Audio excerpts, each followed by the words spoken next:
Welcome back everyone to another video. We are here in my Florida themed city here in City Skylines 2. And if you watched the last two videos, you know that my city is racing towards crisis. I'm having the same issue that a lot of people have when they start a new city in City Skylines 2, which is you're struggling with keeping your city out of bankruptcy. So I'm going to show you today in this video a couple of strategies that I'm going to use to avoid bankruptcy. I'm going to try. We're going to see if my strategies work, but this is going to be my plan to save your city from bankruptcy. Let me just explain the overall issue, which is when you have a city that's small like this, you only have so many people. You can see at the bottom of the screen, I only have 406 people who live in this city. So they only pay you so many taxes. And when you're just starting out, every city needs a base level of services. You need water, you need power, you need a hospital, you need schools. All that is kind of a base level of expense.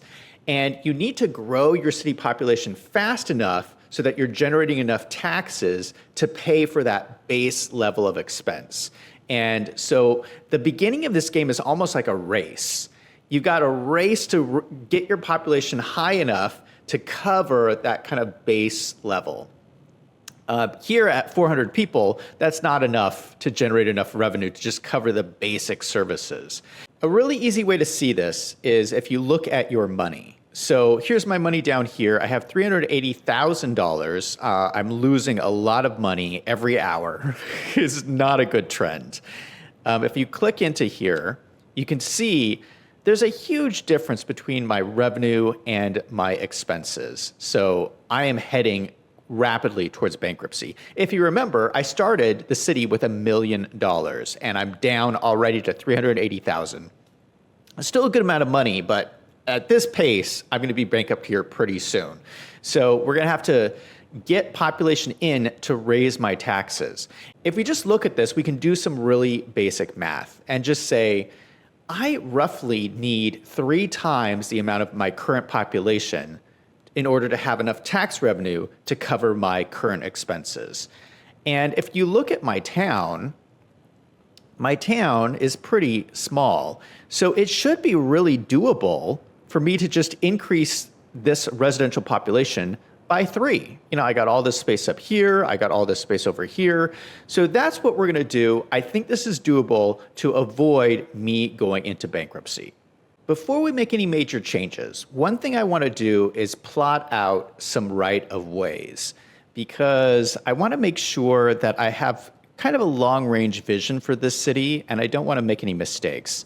Like I was thinking of this, yesterday, and I probably should not have put this cemetery here and this high school here because it's so close to this freeway. And if I want to expand this, this is a major highway here. If I want to expand this in the future, it might become problematic with the cemetery here. I might have to move it later on. So I probably should have made this all a right-of-way and kept this out here. But, you know, this is how cities kind of develop. They kind of do things on their own. So we're going to just leave it as we placed it. But before I do anything else like this, I want to kind of block out where my right-of-ways are for the city, where I don't want to do any development. One thing I actually like about City Skylines 2 is this tool here, which is currently locked, the district creation tool. For me, this really changes this game. That makes it different from any other city builder. It allows you to just draw out little districts, but I use it for all kinds of things. And setting up right-of-ways is one of those things I use it for. So because that's still locked, what we're just going to use is this surface tool, which is a mod you can enable.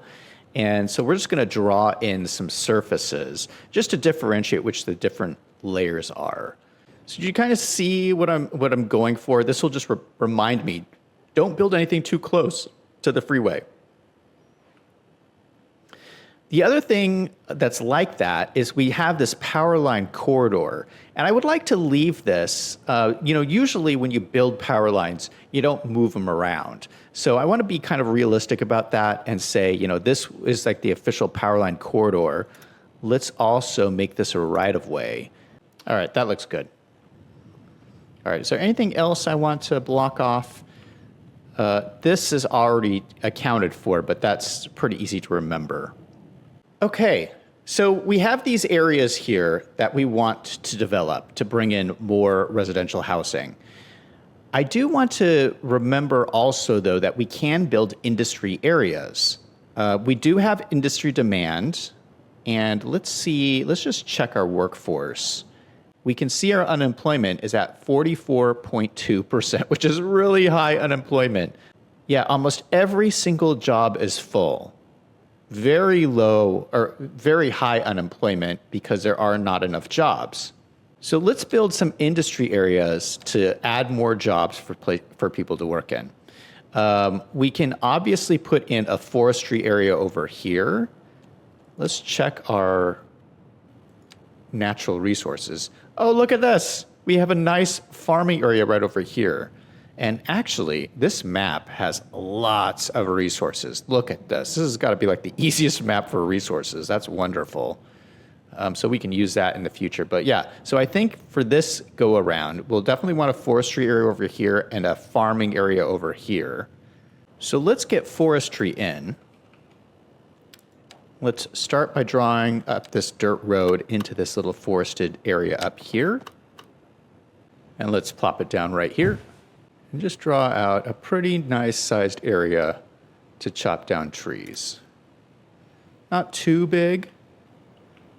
Oh gosh, we can't see the right-of-way that we just drew in here. But I can remember, it's like roughly like over here. You can see the power lines.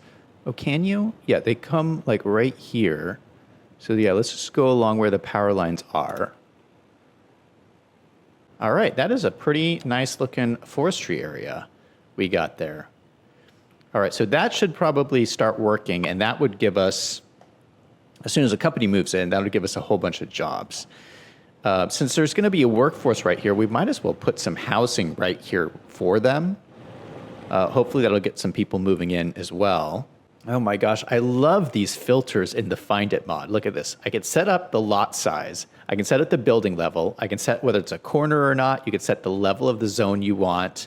You can set up your filters for your packs that you're using. And look at this. So I'm looking at a one level building, 2x2, and I have 6 options. That was so quick to just filter by those. Here we go. There are some nice worker housing. They all look uniform and pretty. There are some nice little houses, small with little sheds in the back. I think the workers will be really happy living there and working in the forestry area.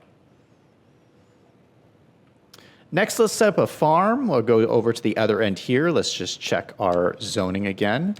We have our farm fertile land right over here. Oh, and we have a couple of farms options here. I forget about this. 4 different farming options. You know, we might as well put all of them in here. All right, so we have our forestry and we have our farms, and we're rapidly running out of money building all these roads and stuff, but we're down to $330,000. So what we really need is more housing, and luckily we have residential demand. So if I go over here to my demand window, you can see low density residential demand, which is exactly what we want. We can go to this screen, and this will tell you how to boost your demand even more. Availability of jobs. Okay, so we just built a ton of jobs, so this will change. And taxes is too high is what they say. So let's go to our taxes screen. And what we might have to do is lower our taxes. We'll bring this down to 12%. We'll lower our taxes to bring in more people, which will hopefully bring in more taxes. Now, before I let the simulation run, let me just check on a couple of other things. We already have set our services levels pretty low. You can see most of our budgets are down to 50%. Wow, I think we should raise our fees. We're only bringing $2,000 in fees, but it's costing us $14,000 to import. That is really costing us a lot. Let's bump this up. Okay, that's going to decrease happiness by 2% to bring it up to 126. Make it, 126%. But we need to up our fees. Let's just go quickly and look at our services. So you can see electricity, it doesn't matter because we're bringing it in from outside the map.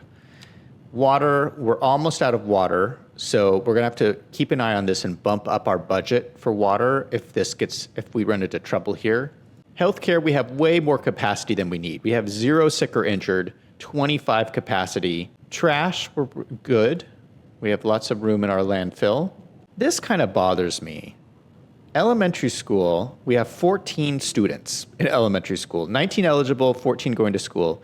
High school, we have 0 people going to high school. It says 71 is eligible, but 0 people are going.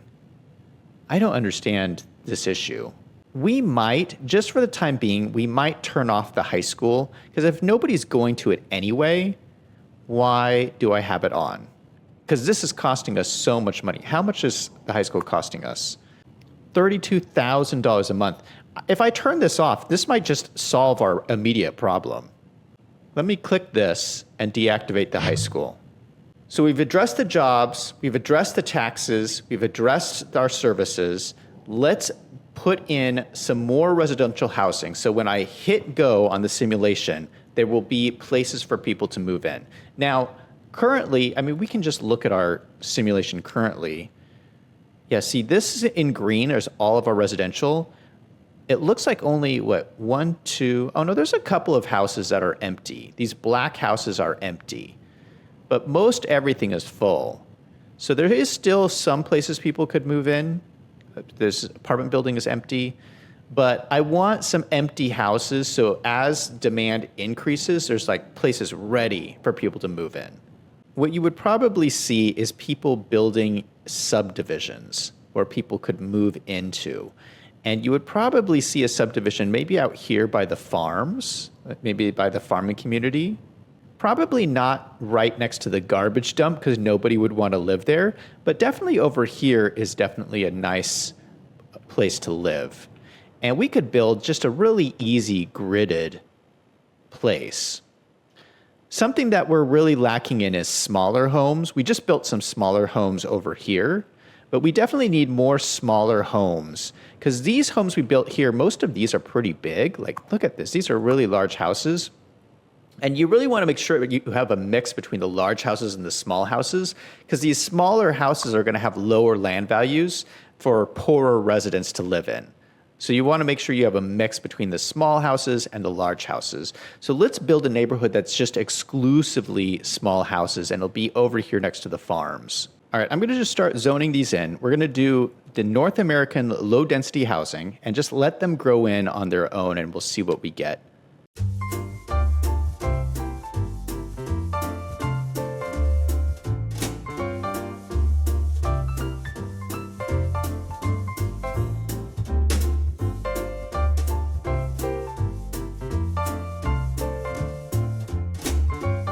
All right, perfect. So we have some places for people to work. We have some places for people to move into. We're going to start the simulation and see if our money balances out. And people are moving in already. Perfect. Now I'm watching this bar here. You can see the bar is dropping, dropping, dropping as people move in. So let's see if it stabilizes. We do have increased demand for medium density housing though. Oh, shoot, and everybody is complaining about water. Water facility overload. Well, let's up our budget for water. We'll go into our budget tab, go up to services, budget for water. We will increase that to 70. That should fix the water issue. Boom, there it is. Our residential demand went all the way down. We do have a growing commercial demand. Industry, surprisingly enough, hasn't gone down, even though we built all of these industry places. Let's look at that.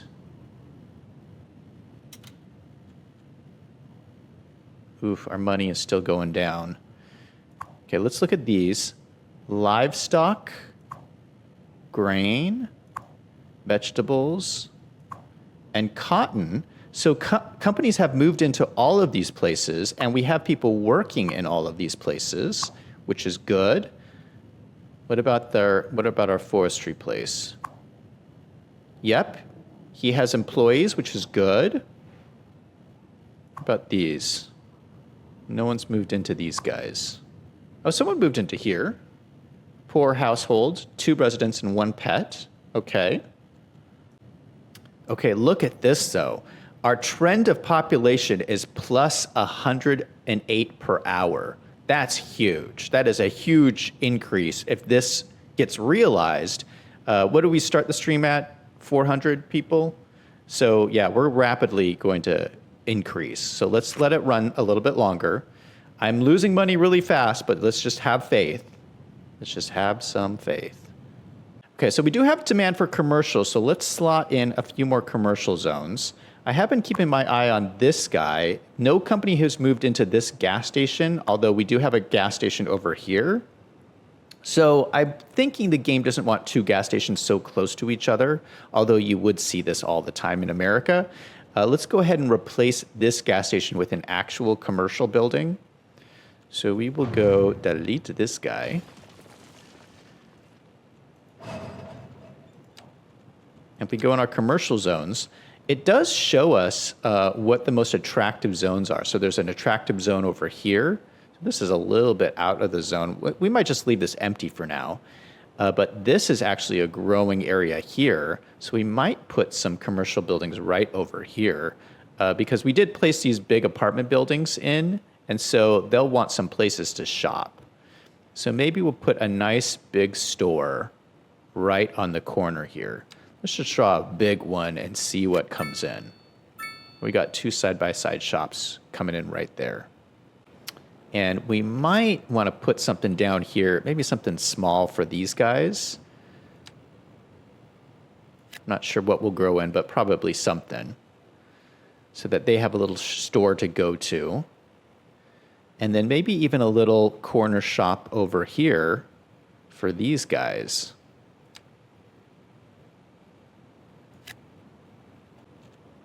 Man, our commercial demand is still going crazy. Okay, well, let's keep doing some stuff then. Maybe we'll throw in another building right there. We might just put in a bunch right here. Let's just see what happens. Okay, so it's asking for medium density residential. So maybe we should look into our medium density. We could do more row houses. That could be fun.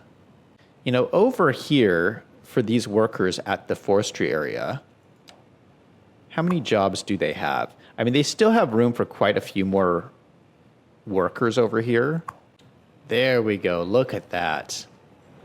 Looks so nice. And I love the little alleyway down the back.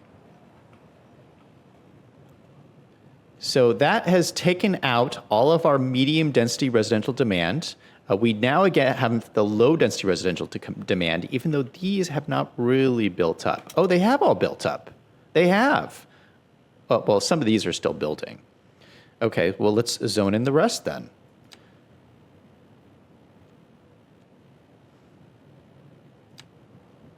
Just go like that really quickly.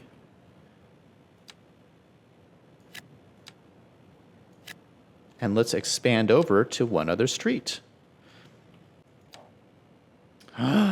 Look at this, you guys. Look at this. We are avoiding bankruptcy. We're not there yet. We're not yet making a profit, but we are close.